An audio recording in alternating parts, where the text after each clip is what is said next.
உனக்கு வேண்டியபடி எல்லாம் செய்வேன். இப்போதும் மகளே நீ பயப்படாதே. இப்போதும் தேவ பிள்ளையை நீங்கள் பயப்படாதீர்கள். கர்த்தர் உங்களுக்கு சொல்லுகிற வார்த்தை, உனக்கு வேண்டியபடி எல்லாம் கர்த்தர் செய்வார்.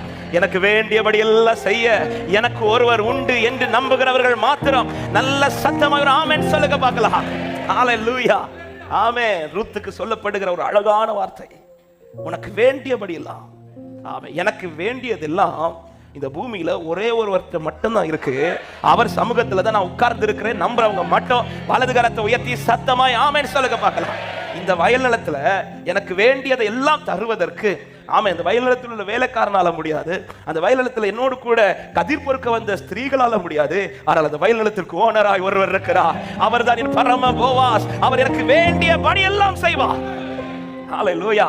எனவே தான் ரூத்தின் கவனம் அந்த வயல் நிலத்தில் வேலைக்காரர்கள் மேல் அல்ல, ஸ்திரீகளின் மேல் அல்ல, அந்த போவாசின் மேல இருந்தது.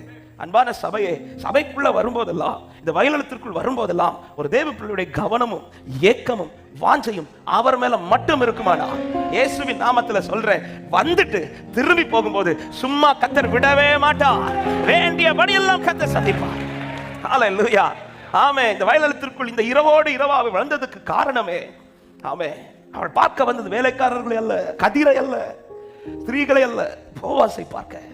ஒவ்வொரு முறை வயலினத்திற்குள் வரும்போது நம்முடைய ஏக்கம் இதுதான். அதனாலதான் யூதாவின் வனாந்திரத்திலிருந்து தாவீது சொல்லுகிற வார்த்தை, ஆண்டவரே இந்த வனாந்திரத்தில் நான் எதை ஏங்குறேன் தெரியுமா? உம்முடைய வல்லமையை காண, உம்முடைய வல்லமையை காண வாஞ்சிக்க, உங்களை பார்க்க வாஞ்சிக்கிறேன் ஆண்டவரே. இப்படி சொன்ன தாவீது சொல்றா, அப்படி வாஞ்சித்ததுனால என்ன பார்த்த தெரியுமா? அவருடைய வல்லமையும் அவருடைய மகிமையும் கண்டேன். அவர் வேண்டியபடி எல்லாம், எனக்கு வேண்டியது எல்லாமே அவரிடத்தில் இருக்கிறது. ஹல்லேலூயா. எனவே இந்த ஒரு நிச்சயம், ஒரு தேவ எனக்கு வேண்டியதெல்லாம் இருக்கிறது.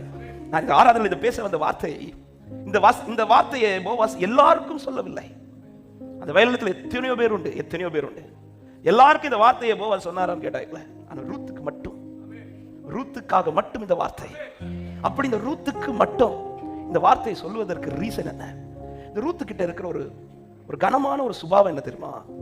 பிடிச்ச பிடிய விட மாட்டான். பிடிச்சிட்டானா விட மாட்டான். அவ பிடிக்கிறத சரியா பிடிப்பா. கதிரை பிடிக்கல, கைய பிடிச்சிட்டா. அவன் யாருக்கு வேண்டியதெல்லாம் கொடுப்பா தெரியுமா? கதிரை பிடிக்கிறவங்கள இல்ல, கைய பிடிச்சிட்டேனா உனக்கு வேண்டியதெல்லாம் கர்த்தர் செய்ய வல்லவரா இருக்கிறார். எத்தனை பேர் இந்த காலை நேரத்தில் சொல்ல முடியும், நான் கதிர் பிடிக்க வரல, நான் கைய பிடிக்க வந்திருக்கிறேன்னு சொல்றவங்க நல்ல கைகளை தட்டி ஆமென் சொல்லுங்க.